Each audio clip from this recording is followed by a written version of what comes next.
What's poppin'? We got the house history class, man. Happy Corona break to y'all. You know what it is. Go ahead, like and subscribe to the channel. This is where you finna learn about the history. You feel me? Tune in. Straight like that. What's up, guys? Coach Al's back again. New video for you all. Today I'm going to be talking to you all a little bit about the major tycoons of this time period as we progress towards the actually progressive era. I'm going to be stopping this video as I get to the labor union. So I'm going to be talking to you all today about really monopolies and trusts and how those become about in this time period of United States history. But before I get started on that, I do want to have some quick little reminders. You all will be having USA test preps this week. You have seen it, starts yesterday. And these USA test preps are not going to be just the review. So you should see the ones on there already that are your review ones that I have set up, that I told you I set up way before the break. You have one a week. But you're going to be getting additional ones. And those are going to be over the topics that I have lectured with you, since I can't give you a daily quiz, since I can't collect work from you physically. I do need to make sure that you are, doing your steps, because I'm afraid that some of you may not be doing it. Some of you are doing a great job. I'm afraid some of you may not be watching the videos, or you're not watching the videos at the time you should. And maybe you're not taking the notes like you should. So I want to make sure that you are knowing, hey, you are going to be held accountable for this information. But that's on there, and I will be entering those and taking them as daily grades as we go. It looks like we're going to have to stay out of school longer than just March 31st, and we'll come back after spring break. They say the virus could get a little bit worse this week, but we'll keep you updated as we go on through this week. So, as always, I will be uploading my notes the day after each lecture. Hopefully those are helping you out. If they're not helping you out, if I need to take notes a little bit differently, please let me know. I'm here to serve you. I'm not here for really anything else. If you aren't getting something out of these little videos, I'm going to try to shorten the length again. I'm going to aim for that 10, 12-minute mark. But if you're not getting something, let me know. That's what I'm here for. So starting out, there's 3 people you need to understand in this unit. And if you're looking at this little PowerPoint or note packet, they're kind of scattered. The first 2 are on the first page. Rockefellers on the last page. So the first one that we've already talked about, this is Andrew Carnegie. Okay, and with Carnegie, the big thing is he produces a lot of steel. Okay, when he produces a lot of steel and he figures out, he brings over this Bessemer process, which is shortens the amount of time it takes for iron to be created into steel. This is very good because the American city, as you learned from our last video, is on the rise. So you need steel for building skyscrapers, elevators, that kind of stuff. And the other thing is the railroad, right? You need steel for the railroad, and the idea is you're trying to expand the railroad across the United States at this time. So speaking of the railroad, there is a guy that you need to remember, and his name is Vanderbilt. Yes, just like Vanderbilt University. And he's responsible for building the railroad. So the big thing about that is you need to remember that Vanderbilt, and the built part, built the railroad. So he's responsible for the railroad. And then the other guy you need to remember is John D. Rockefeller. He's responsible for oil, and he's responsible for Standard Oil Company. Sorry. The big question is, how do these 3 people go together, and why does it matter? So throughout this whole video, I want you to keep in mind this word monopoly and what monopolies are. And these 3 people build off each other. So you have Andrew Carnegie and you have the steel, because he makes a lot of steel. Who uses that? Okay, Vanderbilt builds a railroad. He uses that steel to build the railroad. And then you're going to have what gets put on this railroad. These are trains, right? So like, what do trains use? What do engines use? Oil. So who's responsible for that? Rockefeller and the oil company. Now, the whole part about this, they all go together. So please remember that on my notes, I'll have it starred. I'm already looking at it right now. And these people are going to get both good and bad press. It's kind of like anything in the world. Whatever you do in life, you're going to have people who are like, oh man, it's awesome, keep doing what you're doing. Or you're going to have people that are kind of like the haters, right? The silent crowd that I always talk about. And these people have the same views on this. So they're going to be used as 2 terms. I mean, he's going crazy. He's going to be used as 2 terms to describe these. The first term is going to be robber baron, and the second term is going to be captain of industry.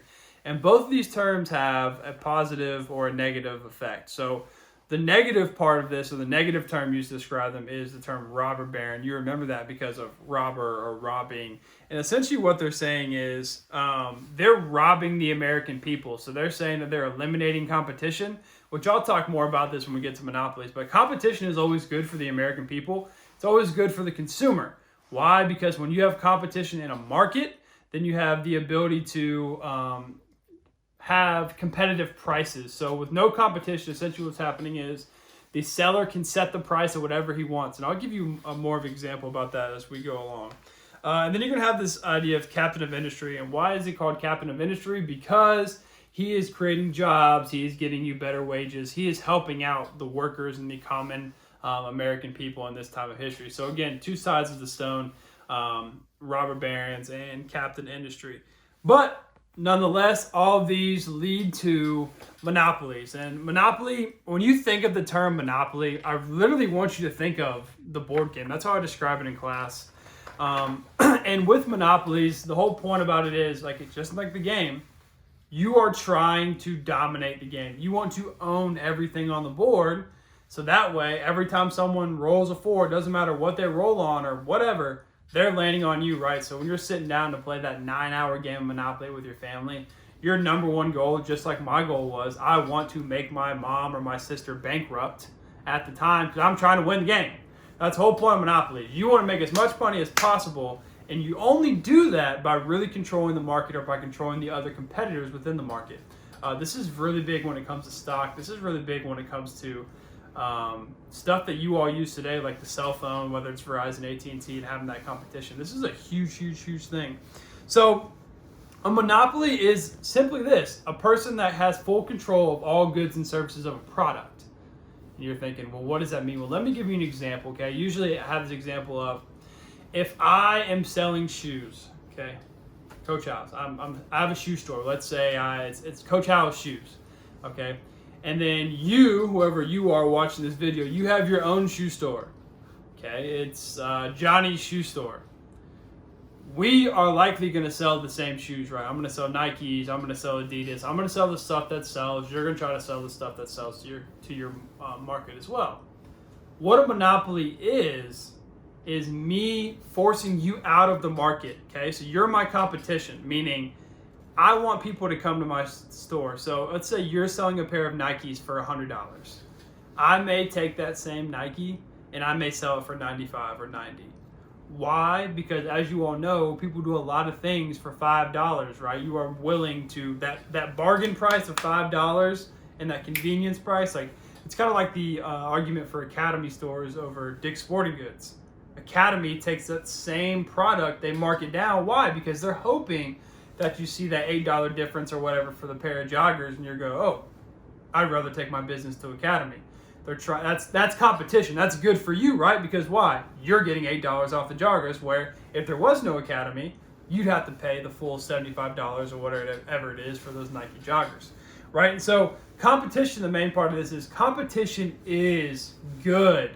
You want competition if you're a consumer, right? So getting back to my story, you have a pair of shoes that you're trying to sell. I have a pair of shoes that I'm trying to sell, but I want to make more money. A monopoly is this.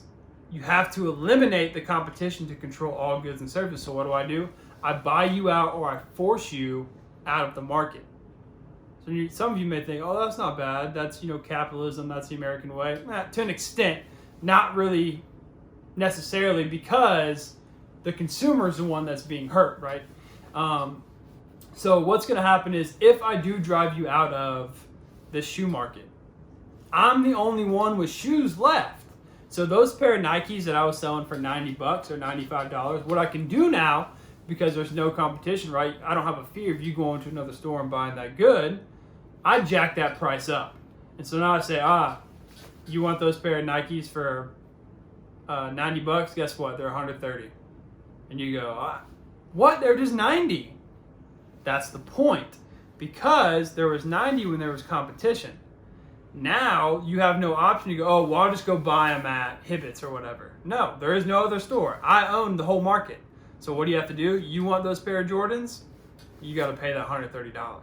And so that's why competition is good, and that's why monopolies are really bad for the consumers, right? Now, what's going to happen with this is, some of you may think, well, why doesn't the government step in? So there's a term on your note packet, and it's laissez-faire.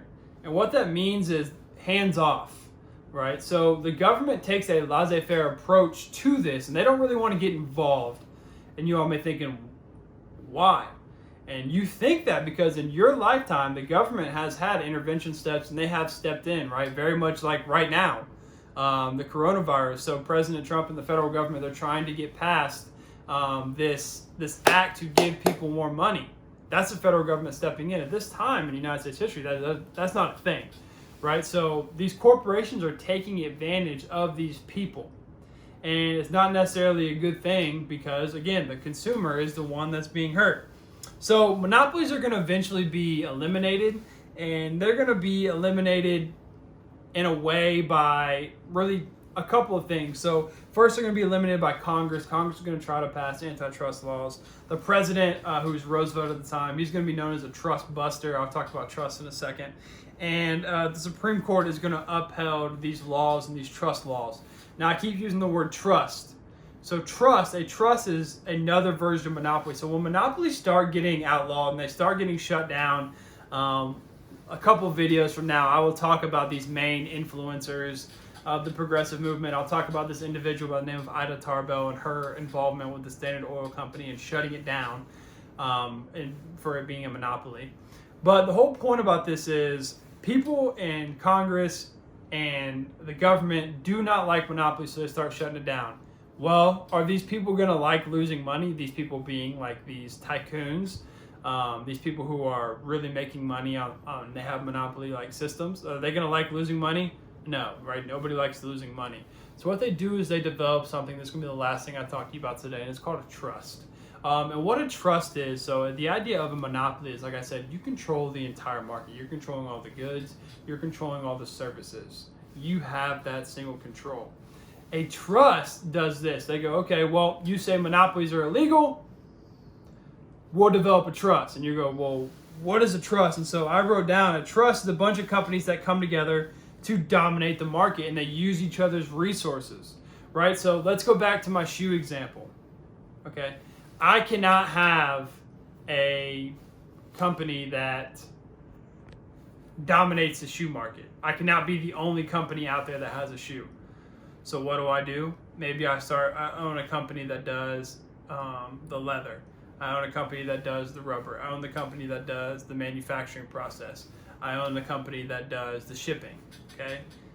Now, not only the people in my business own every portion of the manufacturing process, starting from it being a rubber sole or just the rubber in general, to it being a brand new Nike shoe. That's essentially the same thing as a monopoly, right? They're hand in hand. So what the biggest thing to remember about this is trusts are monopoly 2.0.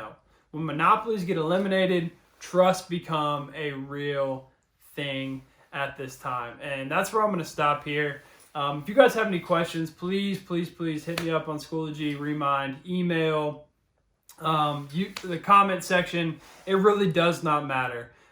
This is going to be I'm assuming week 2 is going to be a longer week for you all. So make sure you're staying focused with your studies. Make sure you're still doing what you're supposed to be doing, and everything's going to be okay. So stay safe, wash your hands, and I'll talk to you guys tomorrow. Thanks for watching History with Howells. Don't forget to Like, comment, and subscribe.